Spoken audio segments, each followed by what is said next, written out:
আসসালামু আলাইকুম। রেস্টুরেন্টে সকালে রুটি অথবা পরোটার সাথে একটা মাংস ডাল পরিবেশন করা হয়। ওইটার রেসিপি আমি আপনাদের জন্য নিয়ে এসেছি খুব সহজ পদ্ধতিতে। তাহলে চলুন শুরু করা যাক।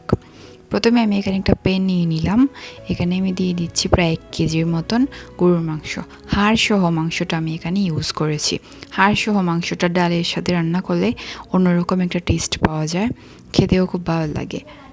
এবার মাংসটা আমি ম্যারিনেট করে নেব।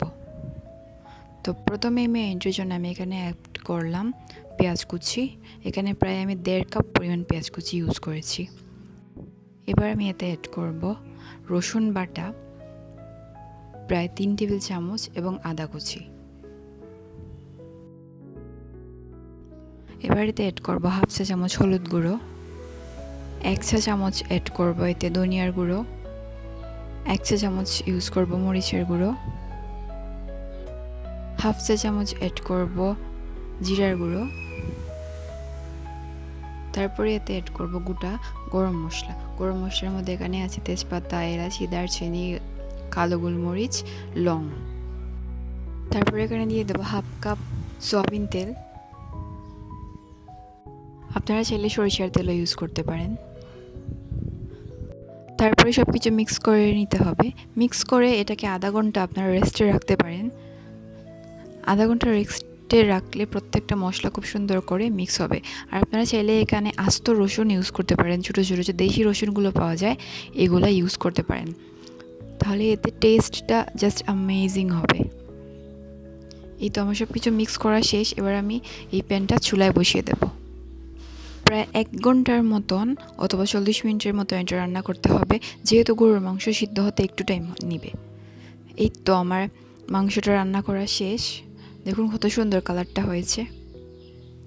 এবার এই মাংসের মধ্যে আমি ডালটা অ্যাড করে দেব। ডালটা আমি ওভারনাইট ভিজিয়ে রেখেছিলাম, তারপরে ধুয়ে এটা অ্যাড করে দিলাম। এবার সব কিছু মিক্স করে নিচ্ছি। ডালটা ভালোভাবে মিক্স করার পরে প্যানটা জাস্ট চুলায় বসিয়ে দিতে হবে। আরও বেশি হলে 20 থেকে 25 মিনিট সময় লাগবে। আমার প্রায় 25 মিনিট সময় লেগেছিল ডালটা রান্না করতে। আপনারা যদি ডালটা ওভারনাইট ভিজিয়ে রাখতে নাও পারেন, অ্যাটলিস্ট 3 থেকে 4 ঘন্টা ভিজিয়ে রাখার ট্রাই করবেন।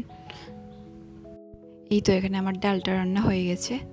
কালারটাও খুব সুন্দর এসেছে। ডালগুলো জাস্ট এমনিতে ভেঙে যায়নি, আস্তই আছে, বাট অনেক বেশি গলে গেছে, হাত দিয়ে ধরলেই ভেঙে যায় এইরকম।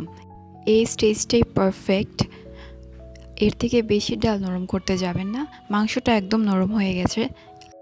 এই তো এটা আমার রান্নার ফাইনাল লুক। আপনারা এটা আপনাদের পছন্দ মতো সার্ভ করতে পারেন। রুটি, পরোটা, ভাত সব কিছুর সাথেই এটা মানানসই। আমি এটাকে সার্ভ করেছি পরোটার সাথে। আমার রেসিপিটা যদি আপনাদের ভালো লাগে তাহলে লাইক, কমেন্ট এবং সাবস্ক্রাইব করতে ভুলবেন না। আল্লাহ হাফেজ।